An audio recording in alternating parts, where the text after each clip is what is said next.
everyone, and welcome to Your Time to Shine, a radio show designed to help you explore your own divine gifts.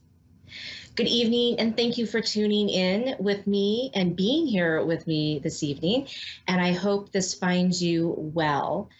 We are finally out of Mercury retrograde. Oh my gosh, I am so thankful. It was a rough one for me personally. Lots of challenges, lots of communication. And so I'm sure many of you out there are excited to hear that we are finally into a little bit more ease and a little bit more flow than we were before in a couple, the last few weeks.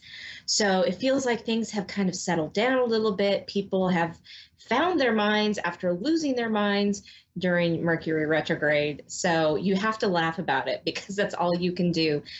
Sometimes Mercury retrograde is really great, and sometimes it's really tough. So here we are on the other side, on the flip side of it. So glad you are all here this evening. I was reading an article today about burnout, and I thought it was really interesting. It was talking about burnout, and it was talking about the symptoms, the signs, and then some of the things that you could do to prevent burnout. Now, burnout doesn't have to do with just a job or an occupation, right? You could have burnout with family. You can have burnout with friends or life in general. So I'm sure at one time or another, one of you, all of you, have felt the burnout, right? It starts out, things are fine, stresses, okay, well, there's a little bit of stress here and there. And then pretty soon it becomes a lot of stress. And then pretty soon it becomes chronic stress where, it never leaves and you feel like you just want to throw in the towel, right? We've all been there. Nothing feels right. You don't want to do anything. You're unmotivated. So when that happens, what do you do? Actually, the first thing that you should do is, if you can, realize it and be in awareness of it before it happens, and then you can kind of take control of it. Now, I'm sure a lot of you are saying, well, I don't have control over that because I can't control what happens in my job or with my friends and my family. That is true. You can only control what you can control, which is yourself and your space and your own well-being. And so checking out and being in that space of awareness and knowing, this looks like it's heading for burnout, and stopping it or trying to minimize it before it gets a real hold on you is really important. So when you start feeling those signs of burnout, of, the stress level going up, it's time to stop and take a break. And interestingly enough, we all think, oh, I just need a vacation. I just need to go on vacation, or I need to get away for an extended weekend. And that is fantastic. And yes, that definitely helps. But when you are in the depths of burnout, that is really not going to do anything. It gives your body a break and a release for a few days, maybe a week, but then it comes right back and you get right back into it. And you think, oh my goodness, I need another vacation. And I've only been back, to my job. I've only been dealing with my family for 2 days and I'm ready to jump ship again. So it's important to find those balances before you hit that. And I will say that when you're in constant stress, your body stays in that fight or flight mode. And so it releases a lot of cortisol.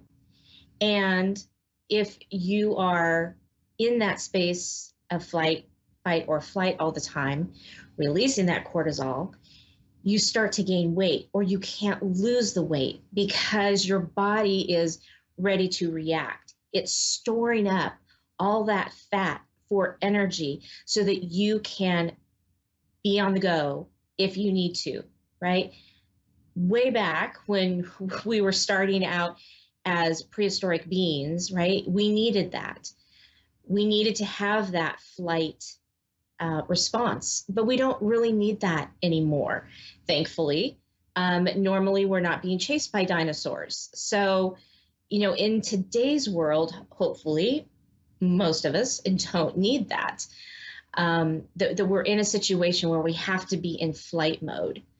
So, being able to recognize it and being able to find the ways to minimize some of the stresses. And so, some of the things that you can do would be to take time for yourself, a little bit of time each day, whether that be going out for a walk, stepping away from your desk, stepping away from the family drama, whatever it is, or taking short breaks throughout the day. Like when you start feeling like you're getting that anxiety and that overwhelm, that stress, to just take a moment and breathe and then get out and get yourself out of the situation. Take a break, 5 minutes, 2 minutes. That's all you need to do. And do some breathing, do some, turn on some good music, or just get out of that mindset and out of the situation so that you can focus again. One of the things that, works for me is to take shorter breaks, right? And me being the one who wants to just keep pushing and pushing and pushing, I have learned over the years that doesn't work. My body reacts to that. So it's a matter of taking these short breaks. It's a matter of taking deep breaths and finding your time in the evening to slow down, to take a break, to take a breather. And whatever that looks like for you, do that for you, right? The other thing is, and I am so bad at this, is not stacking your plate so full that you have nothing left, that you have nothing to give. And I will be the first one to say that I do this. I still do it. I'm still working on this aspect of myself. So saying no is really important too. Knowing your limits, right? Taking that self-care, slowing down and taking a breath for yourself. Really important to help prevent some of this burnout. Because when you're on the go all the time, your body doesn't have time to recuperate and to catch up. And then you start finding yourself being cranky and overwhelmed and not able to deal with the daily tasks that normally would seem so minute, right? Somehow, some way, they become bigger in our lives than what they really truly are. So taking some of this time to go through this and to, get grounded and get in that space of self-care. And so it's really about getting into these motions and into these things before you hit the burnout stage. Because once you've hit burnout and you're in true burnout, it's really hard. It takes a lot more work to get back to that middle ground of, finding that balance in between, stress and stress-free, or what can be considered stress-free, right? So take a few minutes and kind of write down some of the things that would help you get back into a balanced state of being before you get to that burnout point. Have those things ready, right? Because we all hit it. We all do. We've, at some point in our lives, we've hit that burnout spot. So how do you keep from getting into that spot over and over again? So, write some of these things down, use your tools, and figure out what it is that works for you. And then do that, right? Whatever that is.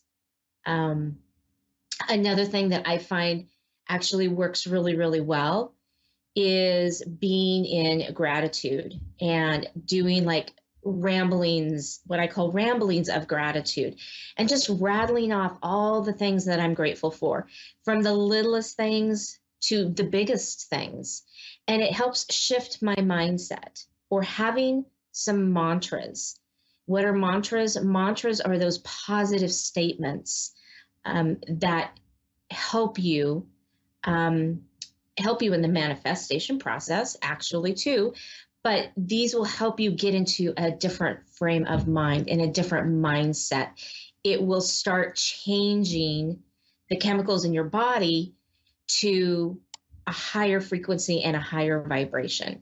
So, whatever that looks like for you, get into that realm, get into that motion, and start getting back in to your normal balance to avoid that burnout. Okay. Fantastic. All right. We have a caller on the phone right now. We have Jamie in Ohio. Good evening, Jamie, and welcome to Your Time to Shine. Good evening. How are you? Good. How are you? I'm good, thank you. What can I do for you this evening? I was just calling about my mom. Okay. She has crossed over, and I was just wondering if you pick up anything from my mom. Okay. Jamie, let me see if I can tune in and get your mom to come forward. And while I'm doing that, there'll just be a little moment of silence, and then I'll be right back with you, okay? Okay. Thank you. Thank you.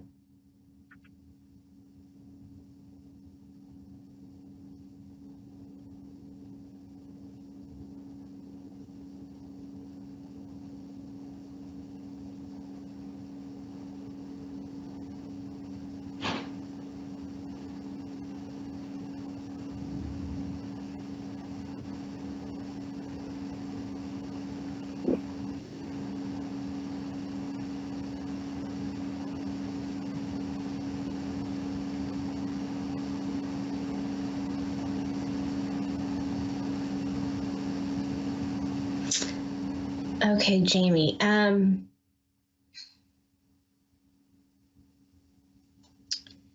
She's very quiet. Was she kind of a quiet person? No. In her human life? That's interesting. She's being very, very quiet. Okay. She is showing me stars. Like reaching for the stars. Okay. And so, are there things right now that you're looking at in your life that is kind of stretching you either out of your comfort zone or where you feel like you're reaching for the stars right now?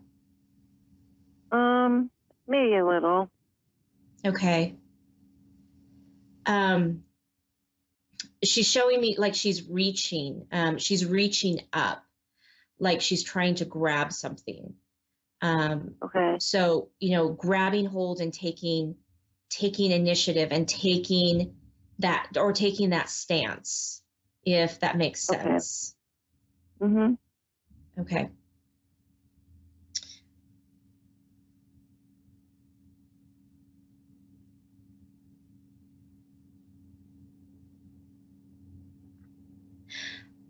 So, interestingly enough, she's saying that she's on the other side, she's learning to listen. She's learning to be quiet. And she said that was something that she didn't do very well in her life. Right. And so she's working on that aspect of herself. And she said she realizes that she didn't listen enough. Right. Whether that be to you or coworkers or anybody else. She says she always had something to say. And yeah, she did. She says she wishes that she would have just stepped back a little bit and let somebody else have their say. Right. Okay. Sounds like her. She says, I was quite bossy. She really was. She was the boss. She was the boss. She was. You know, she wants you to know that she didn't say it often. And she said she didn't say it often enough, but she's really proud of you and loves you very much. And she says she's sorry that she didn't ever really say that. And she wants you to know that even though she didn't say it, she felt it. She felt it deep down, even if it wasn't expressed. Right. I knew my mom was the best mom ever, and I knew she really loved and cared, but it was really hard. Not hard, but I would be like, all right, Mom, I love you. And she'd be like, I love you. She never said it first. You know what I mean? I always said it first. You always said it first. Yeah. Yes. Yeah. She said she had a hard time with those words, that was not something that she really grew up with, expressing feelings. And so she kind of waffled around it a little bit. So when you said it first, then it's like, oh, okay, well, I can say it now too, right? Right.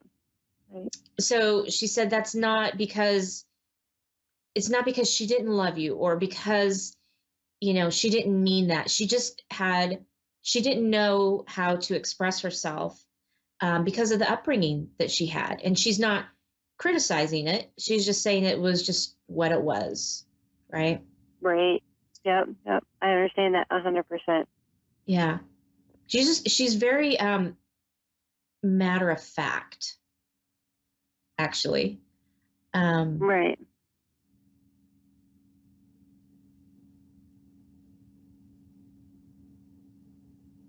She keeps saying, you're going to be fine. You're going to be just fine. Does that resonate with you?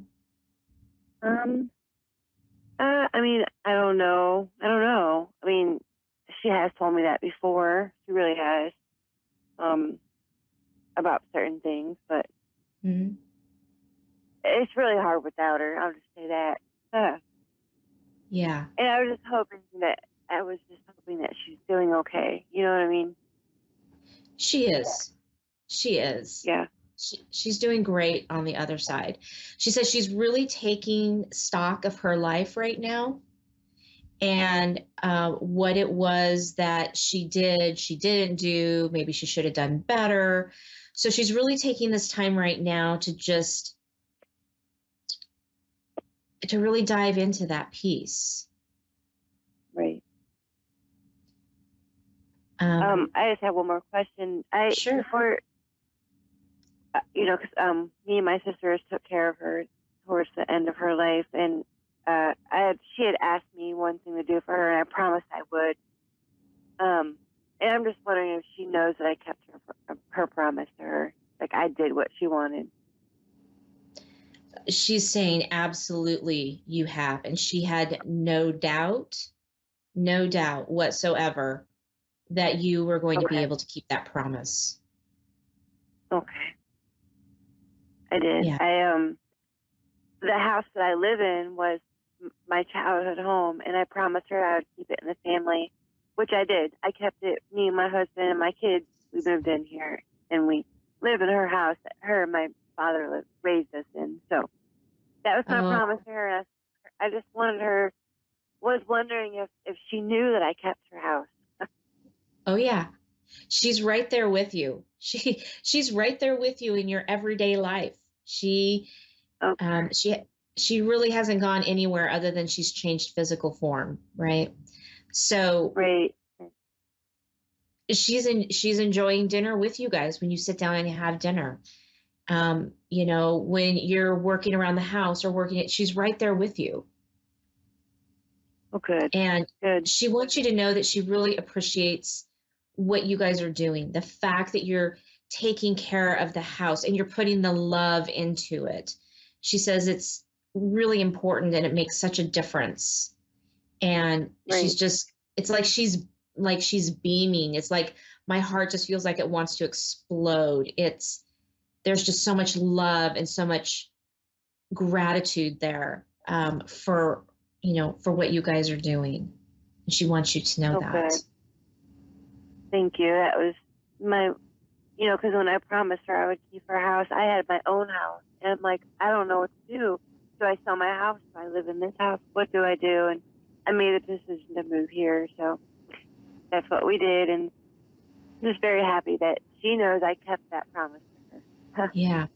She says the In my important thing. bedroom is, go ahead. Oh, go ahead. No, go ahead.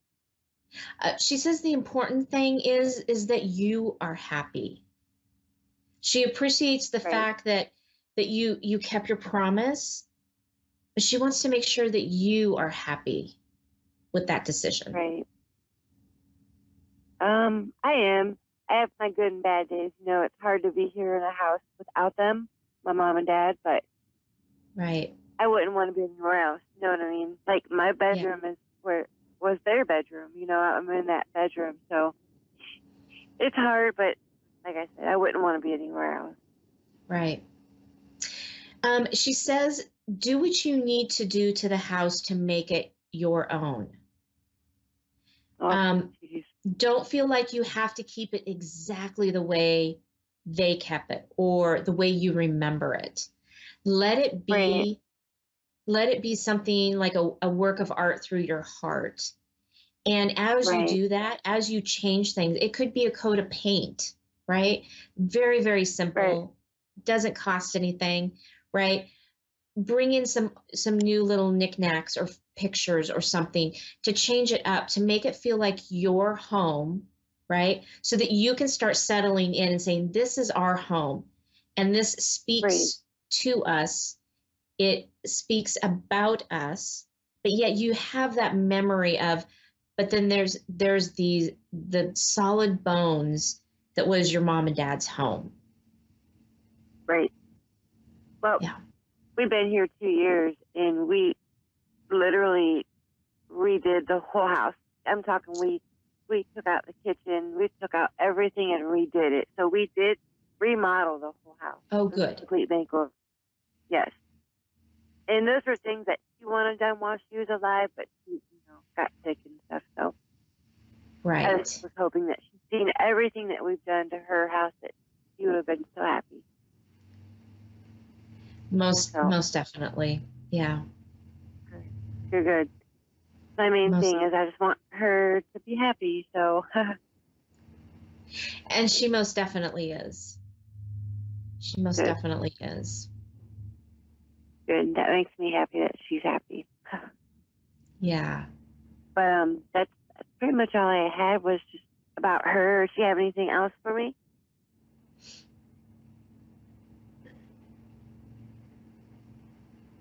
There's something about talking on the phone. Did you guys talk on the phone daily? Yes, every single day I called her. Okay. And when she passed away, I had a hard time not calling. Yeah. She's showing me that you guys talked a lot, that you were very close. And she says that's the part that she misses. She misses the phone calls. She misses the daily chats. So, she wants you to know that she can hear you. So she says, please talk to her. Please talk to her. I do every day. Okay. She's around and she's trying to communicate with you. So, continuing those daily chats and talking, look for little signs that she's around. Okay. Okay. Go ahead. Oh, I was gonna say it could be, it could be a song. It could be an animal. Maybe a squirrel runs by and it makes you think of her, right? These are all little things that you go, oh, okay. And those times that you say, oh, wow, that happened. I got to pick up the phone and call mom, or I got to pick up the phone and call dad, right? That's when you know they're around, is when you have that deep-seated desire to pick up the phone and call them. Okay? Right. So, so know at that point that they are there with you. and then take that opportunity to talk with them. Okay. Okay. It's been 2 years, and there's not one day, and I promise you that one day has gone by where I don't talk to her or think of her. Every single day in my mind, I always talk to her. So yeah, I always see repeating numbers. I always see her birthday, and I see another yes. number. Every single day I see it, and I'm like, oh my gosh, why do I see this number every day? Yes, that's her communicating with you, letting you know that she's there, giving you that Right. support, that little nudge that you need. So it's fantastic that you recognize that. I do. I really do. Matter of fact, my sister was getting her hair done today, and there was this woman that was there, and it looked just like my mom. My sister actually took a picture of this woman because it looked just like my mom.